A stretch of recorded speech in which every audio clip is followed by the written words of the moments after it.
नमस्कार, आप देख रहे हैं राष्ट्रीय टीवी और मैं हूं आपके साथ अक्षय ठाकुर। आज बात गोवा के उस मुद्दे की जिसने पर्यटन नगरी की राजनीति में अचानक हलचल मचा दी है। सवाल सीधा है लेकिन जवाब उलझा हुआ। क्या डाबोलिम एयरपोर्ट बंद होने जा रहा है? कोई कह रहा है हाँ और कोई कह रहा है बिल्कुल नहीं। सरकार कुछ और बोल रही है, विपक्ष कुछ और आरोप लगा रहा है और इन सब के बीच गोवा की जनता असमंजस में खड़ी है। आखिर सच्चाई क्या है? क्या डाबोलिम एयरपोर्ट जो दशकों से गोवा की पहचान रहा है अब इतिहास बनने वाला है या फिर ये सिर्फ सियासी बयानबाजी है?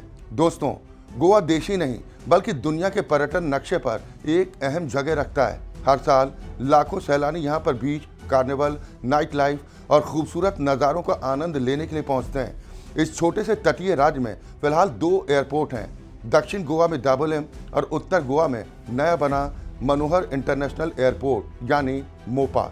मोपा के शुरू होने के बाद से ही ये चर्चा थी कि क्या अब डाबोलिम की ज़रूरत कम हो जाएगी, लेकिन अब ये चर्चा नए मोड़ पर जा पहुंची है क्योंकि विपक्षी दलों ने दावा कर दिया है कि केंद्र सरकार डाबोलिम एयरपोर्ट को बंद करने की योजना बना रही है। दक्षिण गोवा से कांग्रेस सांसद कैप्टन विरियाटो फर्नांडिस ने इस मुद्दे को लेकर खुलकर चिंता जताई।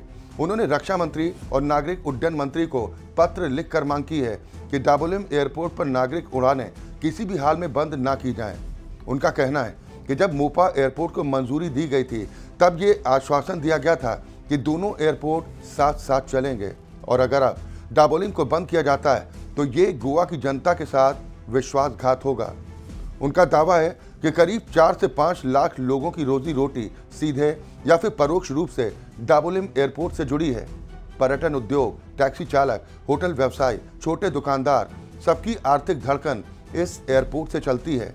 सांसद फर्नांडिस ने यह भी कहा कि सिंगल रनवे पर सैन्य और नागरिक उड़ानों का संचालन मुश्किल होने का तर्क पूरी तरह सही नहीं। हमारा जो डाबोलिम एयरपोर्ट है वो सबसे ओल्डेस्ट एयरपोर्ट है और यहाँ military as well as commercial civil aircraft वहाँ से ऑपरेट होते हैं। अभी जो हमको इन्फॉर्मेशन मिला है काफ़ी शॉकिंग कि ऑलरेडी प्रोसीजर स्टार्ट किया है दिल्ली में सेंट्रल गवर्नमेंट में with full knowledge and support of the state government कि डाबोलिम एयरपोर्ट बंद करके कुछ रीजंस दे रहे हैं, सिंदूर ऑपरेशन सिंदूर, ये वो कुछ, वो मिलिट्री एयरपोर्ट है। यहाँ वो लोग झूठ बोल रहे हैं क्योंकि लेह में मिलिट्री एयरपोर्ट है, कमर्शियल फ्लाइट जाते हैं, श्रीनगर में कमर्शियल फ्लाइट जाते हैं मिलिट्री एयरपोर्ट, आगरा, चंडीगढ़, मतलब जामनगर, ऐसे इतने एयरपोर्ट्स हैं इंडिया में जो मिलिट्री एयरपोर्ट है और कमर्शियल एक्टिविटीज भी चलते हैं, कमर्शियल फ्लाइट्स भी चलते हैं। तो इनका एक्चुअली एक कॉन्स्पिरेसी है क्योंकि नया जो एयरपोर्ट बना है मोपा वो प्राइवेट एयरपोर्ट है और प्राइवेट एयरपोर्ट मतलब उनको प्रॉफिट चाहिए। अभी अपने प्रॉफिट बढ़ाने के लिए उनको चाहिए कि ये एयरपोर्ट बंद होना चाहिए, Dabolim, which is airport authority of India belonging to airport belonging to Navy, but for commercial it is operated by Airport Authority of India. उन्होंने उदाहरण दिए कि देश के कई एयरपोर्ट जैसे श्रीनगर, पुणे और चंडीगढ़ में सैन्य और नागरिक उड़ानें साथ साथ चलती हैं। उनका कहना है कि अगर वहां संभव है तो गोवा में क्यों नहीं। यानी विपक्ष का रुख साफ है, डाबोलिम को बंद करने की किसी भी कोशिश का विरोध होगा। वहीं दूसरी तरफ राज्य सरकार का दावा बिल्कुल अलग है। गोवा के परिवहन मंत्री मोविन गोडिन्हो ने साफ कहा कि डाबोलिम एयरपोर्ट को बंद करने की कोई योजना नहीं है।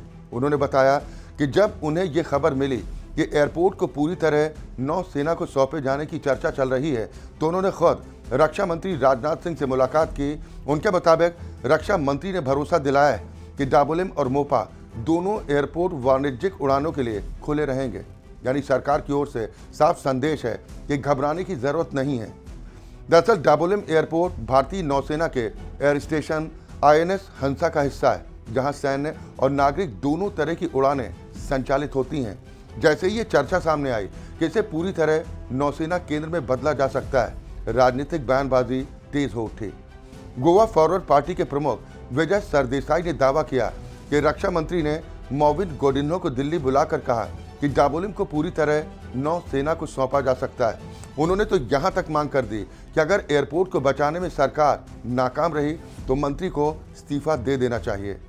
साथ ही उन्होंने कार्निवल के बाद आंदोलन की चेतावनी भी दी है। अब आम जनता के मन में सवाल उठ रहे हैं कि एक तरफ उन्हें बताया जा रहा है कि एयरपोर्ट बंद हो सकता है और दूसरी तरफ कहा जा रहा है कि ऐसी कोई योजना है ही नहीं। टैक्सी यूनियन के लोग चिंतित हैं कि अगर डाबोलिम बंद हुआ तो दक्षिण गोवा के व्यवसाय पर क्या असर पड़ेगा। होटल मालिक सोच रहे हैं कि क्या सारा ट्रैफिक अब मोपा की तरफ चला जाएगा। छोटे दुकानदार और स्थानीय परिवार पूछ रहे हैं कि उनकी रोजी रोटी का क्या होगा। अभी तक हालांकि कोई आधिकारिक अधिसूचना सामने नहीं आई, लेकिन बयानबाजी ने माहौल को जरूर गर्म कर दिया है। गोवा छोटा राज्य है, लेकिन यहाँ की राजनीति बेहद संवेदनशील है। डाबोलिम एयरपोर्ट सिर्फ एक इमारत नहीं, बल्कि दक्षिण गोवा की पहचान और आर्थिक आधार है। अगर इसकी उड़ानें कम होती हैं या बंद होती हैं तो दक्षिण बनाम उत्तर गोवा की बहस को भी जन्म दे सकता है। और यही वजह है कि विपक्ष इस मुद्दे को जोर शोर से उठा रहा है और सरकार लगातार सफाई दे रही है।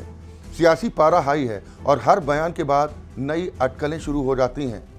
विशेषज्ञों का मानना है कि पर्यटन राज्य होने के कारण गोवा में 2 एयरपोर्ट का संचालन संभव है, खासकर तब जब यात्रियों की संख्या लगातार बढ़ रही हो।